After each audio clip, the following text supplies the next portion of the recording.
दोस्तों, पाकिस्तान में इस वक्त महंगाई 47% से ऊपर जा चुकी है।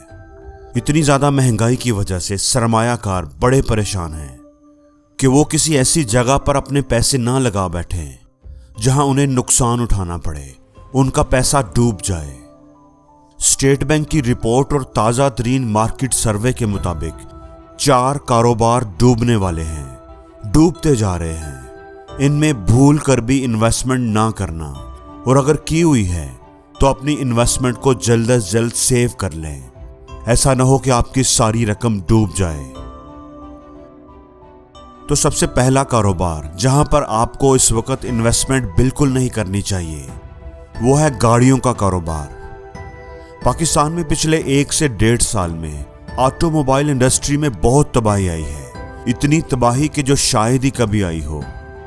इस वक्त पाकिस्तान में गाड़ियों पर इन्वेस्टमेंट करना सबसे बड़ी बेवकूफ़ी है। जो बंदा भी इस वक्त गाड़ियों पर इन्वेस्ट करेगा वो सबसे ज़्यादा नुकसान में जाएगा। गाड़ियों की कीमतें, प्राइसेस इस वक्त बहुत ज़्यादा हैं, और उसकी बुनियादी वजह डॉलर की किल्लत है और सप्लाई और डिमांड है।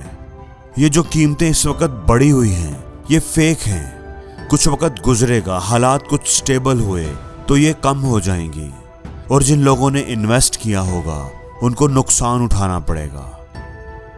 दूसरा कारोबार है रियल एस्टेट फाइल्स।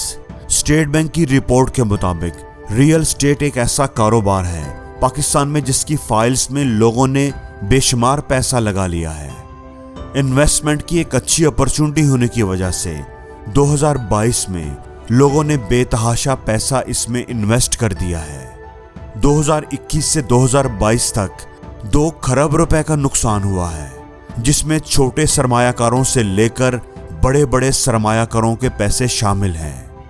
मुल्क में चौंके इन्फ्लेशन रेट बहुत ज़्यादा हो गया है। हुकूमत ने महंगाई बहुत ज़्यादा कर दी है। अब रियल एस्टेट सोसाइटीज़ के जो मालकान होते हैं वो बड़े पावरफुल होते हैं, माफियास होते हैं, उनके पार्लियामेंट तक कनेक्शंस होते हैं। कंस्ट्रक्शन मटेरियल महंगा होने की वजह से वो फ्रॉड कर जाते हैं, वो लोगों को बेवकूफ़ बनाते हैं। प्रॉपर्टी डीलर्स के फ्रॉड की वजह से, इन लोगों की बेहिसी की वजह से रियल एस्टेट बिजनेस फ्रीज हो चुका है और ये डूबता जा रहा है। तीसरा कारोबार जो कि डूब रहा है और डूब जाएगा, जिसमें भूल कर भी इन्वेस्टमेंट नहीं करनी चाहिए, वो है टेक्सटाइल का बिजनेस। टेक्सटाइल के बिजनेस की वजह से पाकिस्तान में 50 लाख लोग बेरोजगार हुए हैं। हुकूमत की बनाई हुई पॉलिसीज की वजह से जो हमारे मुल्क में डॉलर की शॉर्टेज हो चुकी है, उसकी वजह से ये हो रहा है। बैरून मुल्क से आए हुए खाम माल के जहाज बंदरगाहों पर खड़े हैं, लेकिन गवर्नमेंट ने चौंके एलसीज बंद की हुई हैं। उसकी वजह से रॉ मटेरियल हासिल करना मुश्किल हो चुका है। याद रहे कि टेक्सटाइल बिजनेस हमारे मुल्क का बैकबोन बिजनेस है।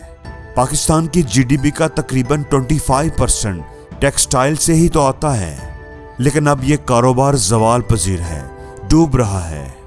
इसलिए इस कारोबार में इन्वेस्टमेंट करना बहुत बड़ी गलती होगी। अब चौथे कारोबार की तरफ आते हैं। चौथा कारोबार है कंस्ट्रक्शन बिजनेस। ये एक ऐसा कारोबार था जो बहुत ही मुनाफा बख्श था। इसमें की हुई इन्वेस्टमेंट कभी बेकार नहीं जाती थी, लेकिन अब हालात बिल्कुल ही मुख्तलिफ हैं। पाकिस्तान में ये बिजनेस बिल्कुल ही डूब चुका है। बड़ी बड़ी कंस्ट्रक्शन कंपनियां अब पाकिस्तान में काम नहीं करना चाहती। वो यहाँ पर अपना सरमाया इन्वेस्ट करने से घबरा रही हैं। अब तो आम लोगों के पास भी इतने वसाइल नहीं हैं। महंगाई इतनी ज़्यादा हो चुकी है कि आम आदमी के लिए अपना घर बनाने का ख्वाब देखना भी मुश्किल हो चुका है। और तो और बड़ी बड़ी हाउसिंग सोसाइटीज़ में भी कंस्ट्रक्शन के काम में वो तेज़ी नहीं रही।